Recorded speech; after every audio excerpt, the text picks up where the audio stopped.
Round of 32-ൽ Brazil Japan മത്സരമാണ് നമ്മളെ കാത്തിരിക്കുന്നത്. ഈ ഒരു മത്സരം നടക്കുന്നത് ഇന്ത്യൻ സമയം ഇന്ന് രാത്രി 10:30-ക്കാണ്. അപ്പോൾ ബ്രസീൽ ജപ്പാൻ മത്സരത്തിലെ ചില ടോക്കിംഗ് പോയിന്റ്സ് ആണ് നമ്മൾ ഈ ഒരു വീഡിയോയിലൂടെ നോക്കാൻ പോകുന്നത്. ജപ്പാന് ഏത് ടീമിനെയും പരാജയപ്പെടുത്താൻ പറ്റും. അത് ലാറ്റിൻ അമേരിക്കൻ ടീം ആണെങ്കിലും യൂറോപ്യൻ ടീം ആണെങ്കിലും ആഫ്രിക്കൻ ടീം ആണെങ്കിലും ഏത് ടീമിനെയും ജപ്പാന് പരാജയപ്പെടുത്താൻ പറ്റും. എന്നാൽ ജപ്പാന് വീക്ക് പോയിന്റ്സ് ഉണ്ട്.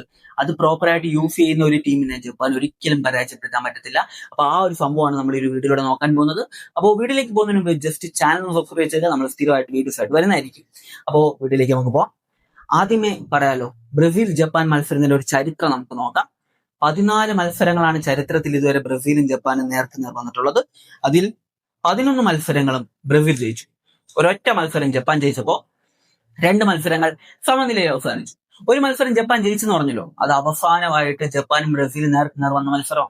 അതായത് അവസാനമായിട്ട് ജപ്പാൻ ബ്രസീലും തമ്മിൽ നടന്ന മത്സരം ജപ്പാൻ ജയിച്ചു. അതാണ് അവരുടെ ആദ്യത്തെ വിജയം, ബ്രസീലിനെതിരെയുള്ള വിജയം. നമ്മൾ ആ ഒരു മത്സരം നടന്നത് കഴിഞ്ഞ വർഷമായിരുന്നു. കഴിഞ്ഞ വർഷം ഒക്ടോബർ 14-ാം തീയതിയായിരുന്നു ആ ഒരു മത്സരം നടന്നിട്ടുണ്ടായിരുന്നു. ഇനി ജപ്പാൻ ബ്രസീൽ മത്സരം മൊത്തത്തിൽ നോക്കുമ്പോൾ ഏറ്റവും കൂടുതൽ ഗോൾ സ്കോർ ചെയ്തിട്ടുള്ള ബ്രസീലാണ്. 37 ഗോളാണ് ബ്രസീൽ അടിച്ചിട്ടുള്ളത് ജപ്പാനെതിരെ. ജപ്പാൻ ആണെങ്കിൽ തിരിച്ച് ഒരു 8 ഗോൾ മാത്രമാണ് സ്കോർ ചെയ്തിട്ടുള്ളത്. ഇനി ജപ്പാൻ ആ ഒരു ഫ്രണ്ട്ലി മത്സരം നടന്നു പറഞ്ഞല്ലോ, അത് കഴിഞ്ഞ വർഷമായിരുന്നു നടന്നത്. ആ മത്സരം ലൈവ് കണ്ട ആളാണ് ഞാൻ. ഫസ്റ്റ് ഹാഫിൽ ജപ്പാന് പുറത്ത് വലിയ ആധിപത്യത്തോടെ കളിച്ച ബ്രസീൽ സെക്കൻഡ് ഹാഫിൽ അമ്പേ പരാജയമായി. ഫസ്റ്റ് ഹാഫിൽ ഇതില്ലാത്ത 2 ഗോളിന്റെ ലീഡ് നേടിയ ബ്രസീൽ സെക്കൻഡ് ഹാഫിൽ 3 ഗോളുകൾ കൺസിഡർ ചെയ്ത് പരാജയപ്പെട്ടു. അതായിരുന്നു ആ മത്സരത്തിൽ സംഭവിച്ചിരുന്നത്.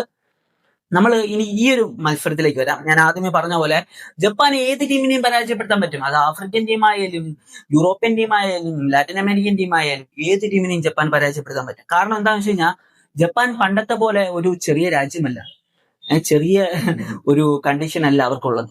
അവരെ സംബന്ധിച്ച് അവർ വളർന്നു.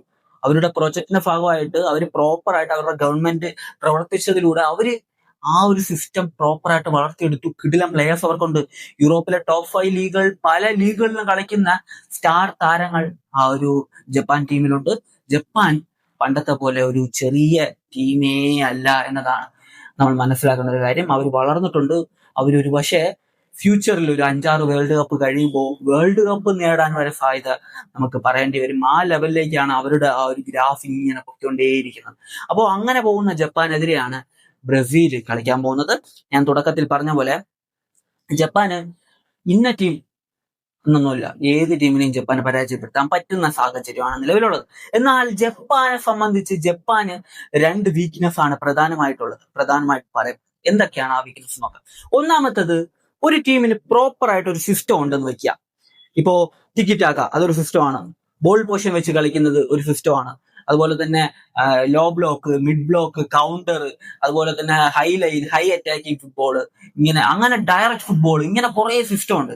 ഈ ഒരു സിസ്റ്റം മാത്രം ഫോക്കസ് ചെയ്ത് കളിക്കുന്ന ടീമുകളെ കിട്ടിക്കഴിഞ്ഞാൽ ജപ്പാൻ അലക്കി വിടും.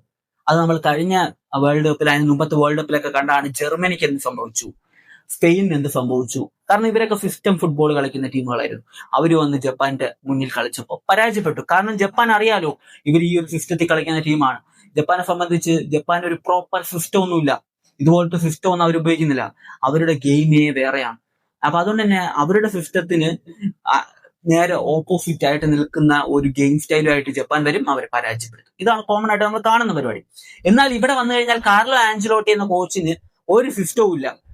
ആളെ സംബന്ധിച്ച് ആളുടെ ടീം കുറച്ചും കൂടെ ഡിഫൻസ് സേഫ് ആക്കാൻ ശ്രമിക്കും. അതല്ലാതെ വേറെ സിസ്റ്റം ഒന്നുമില്ല. കൗണ്ടർ ഫുട്ബോൾ കളിക്കും, ഡയറക്റ്റ് ഫുട്ബോൾ കളിക്കും, ലെഫ്റ്റിൽ കൂടെ അറ്റാക്ക് ചെയ്യും, റൈറ്റിൽ കൂടെ അറ്റാക്ക് ചെയ്യും, സെന്ററിൽ കൂടെ അറ്റാക്ക് ചെയ്യും. പല രീതിയിലുള്ള ഗെയിം കളിക്കും. ബോൾ പൊസിഷൻ വെച്ച് കളിക്കണോ കളിക്കും. അങ്ങനെ ഏത് ഗെയിം വേണമെങ്കിലും കളിക്കും. ലോ ബ്ലോക്ക് കളിക്കും, മിഡ് ബ്ലോക്ക് കളിക്കും. അങ്ങനെ പല ടൈപ്പ് ഗെയിമും കളിക്കും. വളരെ ഫ്ലെക്സിബിൾ ആയിട്ടുള്ളൊരു കോച്ചിങ് സ്റ്റൈലാണ് ഈ ഒരു കാർലോ ആഞ്ചലോട്ടിക്കുള്ളത്, അദ്ദേഹത്തിന്റെ സിസ്റ്റത്തിനുള്ളത്. അപ്പൊ അങ്ങനത്തെ സ്റ്റൈൽ ഉള്ള ഒരു ടീമിനെ സംബന്ധിച്ച് ബ്രസീൽ അങ്ങനത്തെ സ്റ്റൈലുള്ള ഒരു ടീമാണ്. അപ്പോൾ അങ്ങനെയുള്ള ഒരു ടീമിനെ ജപ്പാൻ പരാജയപ്പെടുത്തുക എന്ന് പറയുന്നത് ഭയങ്കര ഡിഫിക്കൽട്ട് ആയിട്ടുള്ള കാര്യമാണ്. കാരണം ജപ്പാൻ അറിയത്തില്ലല്ലോ ഇവരുടെ ആ ഒരു ഗെയിം ഇവരെങ്ങനെ കളിക്കുമെന്നത്. ഇവർക്ക് ഇഷ്ടം അനുസരിച്ച് കളിക്കും. ഒരു ഗെയിമിൽ തന്നെ ഇവരുടെ സിസ്റ്റം അങ്ങോട്ടും ഇങ്ങോട്ടൊക്കെ ഇവർ സ്വിച്ച് ചെയ്യും. അങ്ങനെയൊക്കെ ചെയ്യുന്നതുകൊണ്ട് തന്നെ അത്ര ഈസി ആയിട്ട് ജപ്പാന് കാര്യങ്ങൾ പോകത്തേയില്ല എന്നതാണ്. നമ്മൾ ഈ ഒരു വേൾഡ് കപ്പ് തുടങ്ങുന്നതിന് മുമ്പ്, കഴിഞ്ഞ വേൾഡ് കപ്പും അതിന് മുമ്പത്തെ വേൾഡ് കപ്പൊക്കെ പ്രോപ്പർ ആയിട്ട് പ്രെഡിക്റ്റ് ചെയ്തിട്ടുള്ള കുറെ ആൾക്കാർ ഈ ഒരു വേൾഡ് കപ്പ് പ്രെഡിക്റ്റ് ചെയ്തിരുന്നു. അതിൽ അവരൊക്കെ പറഞ്ഞിരുന്ന സംഭവം ഉണ്ടായിരുന്നു, ജപ്പാൻ ബ്രസീലിനെ പരാജയപ്പെടുത്തി അടുത്ത റൗണ്ടിലേക്ക് പോകും. റൗണ്ട് ഓഫ് 32-ൽ ജപ്പാൻ ബ്രസീലിനെ പരാജയപ്പെടുത്തി ഈ വേൾഡ് കപ്പിൽ ഏറ്റവും വലിയ അപ്സെറ്റ് ഉണ്ടാക്കും എന്നതൊക്കെ. അവരുടെ പ്രഡിഷൻ പാളിയോ എന്ന് ചോദിച്ചു കഴിഞ്ഞാൽ, അവരുടെ പ്രഡിഷൻ നടക്കുമോ എന്ന് ചോദിച്ചു കഴിഞ്ഞാൽ, പ്രഡിഷൻ അല്ലല്ലോ ഫുട്ബോൾ. ഫുട്ബോൾ പ്രഡിഷൻ ആണെങ്കിൽ കളിയൊന്നും നടത്തേണ്ട ആവശ്യമില്ല, എടുത്ത് കൊടുത്താൽ പോരെ കപ്പ്. അവരുടെ പ്രഡിഷൻ അനുസരിച്ച് നെതർലാൻഡ്സ് പോർച്ചുഗൽ ഫൈനൽ നടക്കുന്നതാണ്. ഇനി അങ്ങനെ ഒരു ഫൈനൽ നടക്കാൻ സാധ്യതയുണ്ടോ? എങ്ങനെ സാധിക്കും? ഓൾറെഡി ഈ രണ്ട് ടീമും, അതായത് പോർച്ചുഗലും നെതർലാൻഡും ഒരു സൈഡിലാണുള്ളത്. ഈ രണ്ട് ടീമും ഇനിയുള്ള മത്സരങ്ങളെല്ലാം ജയിച്ചാൽ അവർ തമ്മിൽ നേർക്കുനേർ വരും. ഫൈനലിന് മുമ്പ് അവർ തമ്മിൽ നേർക്കുനേർ വരും. അങ്ങനത്തെ സിറ്റുവേഷനിൽ അവരുടെ പ്രഡിഷൻ മൊത്തത്തിൽ പോയില്ലേ. അപ്പൊ അതുകൊണ്ട് തന്നെ ആ പ്രഡിഷൻ അങ്ങ് വിടുക. ഇവിടെ റിയാലിറ്റി ആണുള്ളത്. റിയാലിറ്റി അനുസരിച്ച് ഒരു സിസ്റ്റം ഇല്ലാത്ത ഒരു ടീമിനെ സംബന്ധിച്ച്, വളരെ ഫ്ലെക്സിബിൾ ആയിട്ട് കളിക്കുന്ന ഒരു ടീമിനെ സംബന്ധിച്ച് അവർക്ക് ജപ്പാൻ ഈസി ആയിട്ട് പരാജയപ്പെടുത്താൻ പറ്റും. ബ്രസീലിന് ഇത് അഡ്വാൻറ്റേജ് ആണ്. രണ്ടാമത്തെ കാര്യത്തിലേക്ക് വരാം, ഫിസിക്കലി ഉള്ള ഗെയിം. സാധാരണ ഈ ഒരു ജപ്പാൻ മാത്രമല്ല, ഏഷ്യയിലെ ഒരു 90% ടീമുകളെ സംബന്ധിച്ചും ഫിസിക്കലി കളിക്കുമ്പോൾ അവരെ സംബന്ധിച്ച് ഈ ഒരു ലാറ്റിൻ അമേരിക്കൻ ടീമുകൾ, അതുപോലെ തന്നെ ഈ ഒരു ആഫ്രിക്കൻ ടീമുകൾ, അതുപോലെ തന്നെ യൂറോപ്യൻ ടീമുകൾക്കെതിരെ തോൽക്കാനുള്ള ഒരു പ്രധാന കാരണം എന്ന് പറയുന്നത് ഫിസിക്കലി അവരത്ര സ്ട്രോങ്ങർ അല്ല എന്നതാണ്. ജപ്പാനും അങ്ങനെ തന്നെയാണ്, ഇന്ത്യയും അങ്ങനെ തന്നെയാണ്. ഏത് രാജ്യം നിങ്ങൾ എടുത്തു കഴിഞ്ഞാലും ഏഷ്യൻ റീജിയനിൽ നിന്ന് വരുന്ന രാജ്യങ്ങളുടെ ഏറ്റവും വലിയൊരു വീക്ക് പോയിന്റ്സ്, മൈനസ് ആയിട്ടുള്ള കാര്യം എന്ന് പറയുന്നത് ഫിസിക്കലി ഉള്ള ഗെയിമിൽ കുറച്ച് വീക്കാണ് എന്നതാണ്. അതേസമയം നമ്മൾ ലാറ്റിൻ അമേരിക്കയിലേക്ക് വന്നു കഴിഞ്ഞാൽ, ലാറ്റിൻ അമേരിക്കയിൽ 10 ടീമാണുള്ളത്. ലാറ്റിൻ അമേരിക്കൻ ടീമുകളെ ഫിസിക്കലി കളിപ്പിക്കാൻ ഒരുത്തൻ പഠിപ്പിക്കേണ്ട ആവശ്യമില്ല. അവിടെ അത് നാച്ചുറലി അവർക്കുണ്ട്. അവരുടെ കോമൺ ആയിട്ട്, അവിടെ ലാറ്റിൻ അമേരിക്കയിലുള്ള 10 ടീമുകൾക്കും കോമൺ ആയിട്ടുള്ള സംഭവം അഗ്രഷനും ഫിസിക്കൽ ആയിട്ടുള്ള ഗെയിമുമാണ്. അത് കോമൺ ആയിട്ട് അവർ ചെയ്യുന്ന ഒരു പരിപാടിയാണ്. എന്നാൽ ഈ ഒരു വേൾഡ് കപ്പിലേക്ക് വരുമ്പോൾ, ഈ ഒരു വേൾഡ് കപ്പിൽ ഹെയ്റ്റിക്കെതിരെ ഒരു മത്സരം ബ്രസീൽ കളിച്ചിരുന്നു. ബ്രസീൽ ഈസി ആയിട്ട് ജയിച്ച മത്സരമാണ്. പക്ഷേ ആ മത്സരത്തിൽ ഹെയ്റ്റിയോട് ബ്രസീൽ ഫിസിക്കലി തോറ്റു. ആ മത്സരം കണ്ടവർക്കറിയാം, ഹെയ്റ്റി താരങ്ങൾക്ക് മുന്നിൽ ഫിസിക്കലി ബ്രസീൽ പരാജയപ്പെട്ടിരുന്നു ആ മത്സരത്തിൽ. എന്നാൽ ഹെയ്റ്റി പ്ലേയേഴ്സിനെ കണ്ട അറിയാലോ, അവരെല്ലാം മല പോലെയാണ് ഇരിക്കുന്നത്. പക്ഷെ ജപ്പാൻ പ്ലേയേഴ്സ് അങ്ങനെയാണോ? അല്ല.